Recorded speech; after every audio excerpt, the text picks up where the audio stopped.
حضور تو حاضر و ناظر ہیں، دیکھ رہے ہیں اپنی، جیسے ہاتھ کی ہتھیلی پہ دیکھا جاتا ہے. یہ تو تیرا عقیدہ ہے، اور پھر تو دائیں بائیں کیسے نکل سکتا ہے؟ پختہ عمل، پختہ صاف ستھرا عمل. اور حضور نے فرمایا میں کوئی عام اخلاق تمہیں سکھانے نہیں آیا، میں مکارم اخلاق کی تکمیل کرنے آیا. جو بڑے بڑے اخلاق ہیں نا، بڑے بڑے، حضور نے ہمیں یہ نہیں سکھایا کہ جو تمہارے ساتھ جوڑے اس کے ساتھ جوڑو.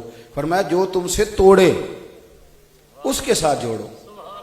اعلیٰ اخلاقی قدریں، اعلیٰ ترین معیار اخلاق حسنہ کا، اعلیٰ ترین اخلاق یہ رسول کریم نے ہمیں سکھائے. یعنی بہت بڑا سٹیٹس ہو تمہارے اخلاق کا. اعلیٰ حضرت فاضل بریلوی رحمۃ اللہ علیہ کی آپ زندگی کو دیکھتے ہیں تو یہ رسول کریم علیہ السلام نے اخلاق سکھائے. دیکھیں نا، حضرت انس بن مالک رضی اللہ تعالیٰ عنہ فرماتے کہ ایک دفعہ ایک پگلی عورت آ گئی، پاگل. اس نے آ کے عرض کیا یا رسول اللہ میرے ساتھ چلیں، میں نے کو بات کرنی. حضور اس کے ساتھ چلنے لگ گئے، جا کے ریت پہ بٹھا لیا نبی پاک کو. اور باتیں کیا کرتی؟ حضور مجھے لوگ روڑے مارتے ہیں. فرمایا میں منع کر دوں گا، آئندہ نہیں ماریں گے. بچے مجھے تنگ کرتے ہیں. فرمایا نہیں کریں گے. یہ باتیں وہ کر رہی ہے، اور کہتے ہیں اپنی مرضی سے اٹھی اور کہنے لگی حضور ٹھیک ہے، آپ اجازت ہے، آپ جائیں. نبی پاک کو کہہ رہی ہے خود بھیک دیں، خود ہی کہیں منگتے کا بھلا ہو. رسول کریم صلی اللہ علیہ وسلم کیا فرماتے ہیں؟ حضور فرمانے لگے کسی کی پرواہ نہ کرنا، جب دل کرے دوبارہ آ جانا. یہ اخلاق ہے. کہ اخلاق اس کا نام ہے کہ وہ میں گیا تھا تو میرے حضرت صاحب نے تھپکی دی تھی. او بھائی سمجھو بات کو. اخلاق تو غریب پروری کا نام، پیار کا نام، محبت کا نام. اعلیٰ حضرت بریلوی رحمۃ اللہ علیہ کے خلیفہ سید ایوب علی رضوی رحمۃ اللہ علیہ کہتے ہیں ایک چھوٹا سا یتیم بچہ صبح صبح آ گیا. آپ کہنے لگا حضور آپ غریبوں کے گھر بھی چلے جاتے ہیں؟ تو اعلیٰ حضرت فرمانے لگے کیوں نہیں، میں جاؤں گا. کہنے لگا میں کل دوپہر کو دعوت کر لوں آپ کی. اعلیٰ حضرت فرمانے لگے کیا کھلاؤ گے؟ تو اس نے چنے کی دال نا اس نے اپنے دامن میں ڈال رکھی تھی. کہنے لگا حضور یہ دال لایا ہوں، رات کو بھگو دوں گا، کل پکاؤں گا، آپ آ جائیں گے؟ میری بات پہ توجہ کرنا. لاجپال پیر اس کو کہتے ہیں، اس کا معنی ہے لاجپال مرشد. آپ آ جائیں گے؟ آؤں گا. کتنے وہ جانے لگا تو اعلیٰ حضرت فرمانے لگے بیٹے اگر اجازت دو تو ایک بندہ ساتھ لے آؤں، ذرا بوڑھا ہو گیا ہوں تو کوئی ساتھ ہو تو اچھا رہتا ہے. اس نے کہا لے آئیں. تو سید صاحب کہتے ہیں اگلے دن زور کی نماز پڑھ کے تو مجھے لے گئے. جب اس غریب کے گھر گئے نا، اس غریب کے، تو اس بیچارے کے گھر میں ایک ہی کمرہ تھا اور اندر کسی کو بٹھانے کی جگہ ہی نہیں. ایک والدہ اور ایک اس کا بیٹا. کہتا مجھے پیار ہو گیا بریلی کے امام سے. تو اعلیٰ حضرت رحمۃ اللہ تعالیٰ علیہ سے کہنے لگا حضور اندر تو جگہ نہیں ہے. فرمایا جہاں تم کہے گو. اس نے باہر نا دروازے کے باہر کپڑا بچھا دیا. اعلیٰ حضرت رحمۃ اللہ علیہ کے سامنے نا کھانا لا کے رکھا. سید ایوب علی صاحب کہتے ہیں یہ کھانا چنے کی دال آپ کو منع تھی، آپ تو سوجی کے بسکٹ دوپہر کو تھوڑے سے کھاتے تھے، تبھی یہ ٹھیک نہیں رہتی تھی. وہاں بیٹھ کے کھانا کھا رہے ہیں، موٹی روٹیاں. اماں کو نظر بھی ٹھیک نہیں آتا، روٹی بھی پوری پکا نہیں سکی، کچھ کچی کچھ پکی. وہ روٹیاں پکا کر کے لائی تو اعلیٰ حضرت کے سامنے رکھی تو فاضل بریلوی نے بڑے لطف سے کھائی. لوگ گزرتے، قریب سے گزرتے تو سلوٹ کرتے حضور یہاں بیٹھے ہیں. فرمایا میں یہاں نہیں بیٹھ سکتا. امام زین العابدین کہتے ہیں، امام زین العابدین فرماتے ہیں، کہتے ہیں میں اپنے والد امام حسین کے ساتھ سڑک سے گزر رہا تھا تو کچھ غریب لوگ روڈ پہ بیٹھے تھے. کہنے لگے فرزند رسول ہمارا دل کرتا ہے ہمارے ساتھ بیٹھ کے روٹی کھاؤ. کہتے ہیں امام علی مقام گھوڑے سے اترے، جبہ سمیٹا تو سڑک پہ بیٹھ گئے، سڑک پر بیٹھ گئے اور فرمایا دیر تک روٹی کھاتے رہے. اور آخر میں فرمانے لگے ایک لقمے کی بھوک نہیں تھی، تمہارا دل اس لیے راضی کیا ہے کہ اللہ راضی ہو جائے، اللہ کا رسول راضی ہو جائے. اعلیٰ حضرت دیر تک کھانا کھاتے رہے. فکر رضا کو سمجھیے، دیر تک فاضل بریلوی کھانا کھاتے رہے. اور پھر اس نے کہا جی میں نے چائے بھی پلانی ہے. فرمایا لاؤ پئیں گے. وہ چائے بھی پلائی. پھر فرمانے لگے شہزادے اجازت ہو تو جائیں. کہنے لگا اماں سے پوچھ کے بتاتا ہوں. سید صاحب کہتے ہیں اندر گیا تو کہنے لگا جی اماں کہتی ہے ٹھیک ہے آپ جا سکتے ہیں. سید صاحب کہتے ہیں جب واپس آ رہے تھے تو رستے میں میں نے کہا حضور آپ کی طبیعت خراب ہو جائے گی، نہیں اتنا زیادہ کھایا چلو چکھ لیتے. تو آپ فرمانے لگے سید صاحب میں اپنی تکلیف دیکھتا یا کہ یتیم کا دل دیکھتا، اس کی یتیم پروری کا کیا کرتا. وہ آیا اعلیٰ اخلاق کا اعلیٰ کردار، آپ کے مزاج اور عاجزی انکساری فاضل بریلوی کا ترہ امتیاز تھا۔ آپ کے پاس ایک صاحب آئے تو اعلیٰ حضرت رحمۃ اللہ تعالیٰ علیہ نے نائی کو بٹھایا ہوا تھا حجامت کرانے کے لیے، تو حجامت کے لیے نائی آیا تو آپ نے فرمایا اس کے ساتھ بیٹھ جاؤ۔ کہنے لگا حضور آپ میرا سٹیٹس سمجھیں، آپ سٹیٹس سمجھیں، اس کے ساتھ بٹھا رہے ہیں، اپنے ساتھ بٹھائیں۔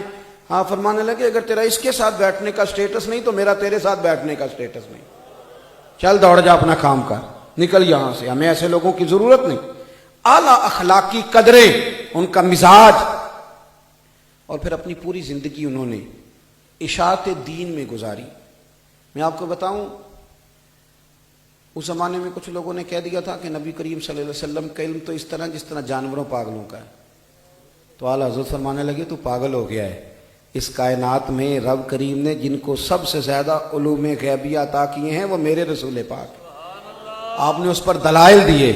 جب ایک شخص نے کہا نا کہ نماز میں نبی پاک کا خیال آ جائے تو نماز ٹوٹ جاتی ہے، تو اعلیٰ حضرت فرمانے لگے تو بڑا بیوقوف ہے، حضور کا خیال آنے سے ٹوٹ جاتی ہے؟ فرمانے لگے ہماری تو تب تک ہوتی نہیں جب تک مدینے والے کا خیال نہ آئے، ہماری نماز ہوتی نہیں جب تک رسول کریم کا خیال نہ آئے، ہوتی نہیں۔ مجھے کیا غرض تھی قیام سے، مجھے کیا خبر تھی سجود کی، وہ تو تیرے نقش پا کی تلاش تھی جو جھکا رہا میں نماز میں۔ تو انہوں نے رسول کریم سے محبت کی تو پھر کھل کے محبت کی، نبی پاک کے پیغام کا درس دیا۔ آپ کو پوری کتاب فاضل بریلوی کی اگر دیکھنے کا موقع ملے تو کہیں وہ حضور علیہ الصلوۃ والسلام کے علم غیب پر کتابیں لکھ رہے ہیں، کہیں وہ رسول پاک کے اختیارات پر کتابیں لکھ رہے ہیں، کہیں وہ مدینے کی عظمت پر کتابیں لکھ رہے ہیں، کہیں وہ حضور کے صحابہ کی شان بیان کرتے ہیں، کہیں وہ اہل بیت۔ ایک حدیث فتاوی رضویہ کی 4 جلد میں ایک شخص نے پوچھا سیدوں کو زکوٰۃ لگتی ہے؟ سادہ سا جواب تھا، 8ویں جلد میں ہے فتاوی رضویہ شریف، سادات کو زکوٰۃ لگتی ہے؟ سادہ سا جواب تھا، نہیں لگتی۔ پہلے جواب دیا، دلائل دیے، نہیں لگتی۔ پھر اگلے صفحے پہ فرمانے لگے خیال نہیں آتا سیدوں کے نانا کا صدقہ کھاتے ہو تو سیدوں کو زکوٰۃ ہی دینی ہے، جملے۔ اور فرمانے لگے حدیث سنو، ابن عساکر سے حدیث لائے اعلیٰ حضرت، فرمانے لگے نبی کریم نے فرمایا ہے، حضور نے فرمایا جس نے عبد المطلب کی اولاد کے ساتھ نیکی کی، قیامت میں جب مجھ سے ملے گا تو میں خود اسے صلہ دوں گا۔ یہ حدیث لکھ کے نا تو آگے تبصرہ کرتے ہیں بڑا شاندار، فرمانے لگے حضور فرماتے ہیں جس نے عبد المطلب کی اولاد کے ساتھ نیکی کی جب مجھ سے ملے گا تو میں خود صلہ دوں گا۔ فرمانے لگے ہم نے صلہ تو ملے گا ہی، اللہ دے گا ہی، حضور دیں گے ہی، پر ہمارے لیے اتنا ہی کافی نہیں کہ نبی پاک نے فرمایا وہ مجھ سے ملے گا، اتنا ہی کافی نہیں کہ حضور فرماتے ہیں مجھ سے ملے گا جو اولاد عبد المطلب سے نیکی کرے۔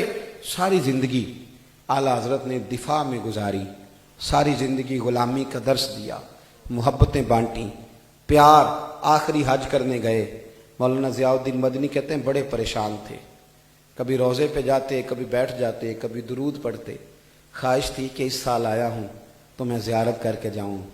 کہتے ہیں پھر نعت لکھی، وہ سوئے لال ہزار پھرتے، تیرے دن اے بہار پھرتے ہیں، اس گلی کا گدا ہوں میں جس میں مانگتے تاجدار پھرتے ہیں۔ اور کہتے ہیں جب بڑے پریشان ہوئے نا کہ زیارت نہیں ہوتی تو فرماتے ہیں پھر رو پڑے اور کہنے لگے کوئی کیوں پوچھے تیری بات رضا، تجھ سے عاشق ہزار پھرتے ہیں۔ مولانا ضیاء الدین مدنی علیہ رحمہ کہتے ہیں میں پیچھے کھڑا تھا، فاضل بریلوی آگے کھڑے تھے، جب کہا نا کوئی کیوں پوچھے تیری بات رضا، اور روئے، میں بھی رویا۔ کہتے ہیں اچانک میری نظر اٹھی تو سامنے محبوب کا جلوہ تشریف فرما سامنے، کہتے ہیں ان کے صدقے مجھے بھی زیارت ہوئی۔ پھر جب زیارت کر کے واپس نکلے تو میں نے کان میں کہا اب تو ہر کوئی پوچھے گا تیری بات رضا، اب تو تیرے عاشق ہزار پھرتے ہیں۔ اپنی زندگی نبی کریم کی محبت میں گزاری، حضور سے پیار کرتے گزاری۔ نبی کریم ایک دفعہ آپ گزر رہے تھے تو کسی دشمن نے، آپ کھڑے تھے تو اس نے نا چھت کے اوپر سے اتنا بڑا پتھر اٹھایا اور اعلیٰ حضرت کو مارنا چاہا۔ آپ وہاں سے گزر گئے، صبح وہ ملنے آیا تو روتا جا رہا ہے۔ فرمایا کیوں روتے ہو؟ کہنے لگا حضرت جی جب رات آپ کو پتھر مارنے کے لیے آیا تھا تو 2 شیر منہ کھولے ہوئے اور ان کے سرہانے کے نورانی بزرگ کھڑے تھے، مجھے لگتا تھا یہ شیر کھا جائیں گے۔ حضور وہ تو ٹھیک ہے، تو بابا جی کون تھے؟ تو اعلیٰ حضرت رو پڑے، کہنے لگے وہ بغداد کے وہی عبد القادر تھے جن کے میں نے ساری زندگی ترانے پڑے۔ وہ ہمیں لاوارث سمجھتا ہے، تو جو مرضی کر جائے۔ این 25 صفر کو جب آپ کا وصال ہوا تو ملک شام کے ایک بزرگ کہتے ہیں میں نے خواب دیکھی، نبی کریم اپنے روضہ اطہر میں کھڑے ہیں، صحابہ ساتھ ہیں۔ یا رسول اللہ کیا ہوا؟ فرمایا بریلی کے احمد رضا کا انتقال ہو گیا، ان کا وصال ہو گیا۔ بڑی سچائی کے ساتھ دین کا کام کیا، بڑی سچائی کے ساتھ، بڑی مشقت فرمائی، مسلمانوں کو انگریزوں کے فتنوں سے بچایا، بڑی جوانمردی کے ساتھ دین کا۔ اس زمانے میں، اب تو بڑی سہولیات ہیں، کام نہیں ہو پاتا، بڑا کام کیا۔ ایک ہی بات کرتے تھے، فرماتے تھے مصطفیٰ کریم سے پیار کرو گے تو دین پہ عمل کرنے میں مزہ آئے گا، اگر محبت نہیں ہوگی تو لطف نہیں آئے گا۔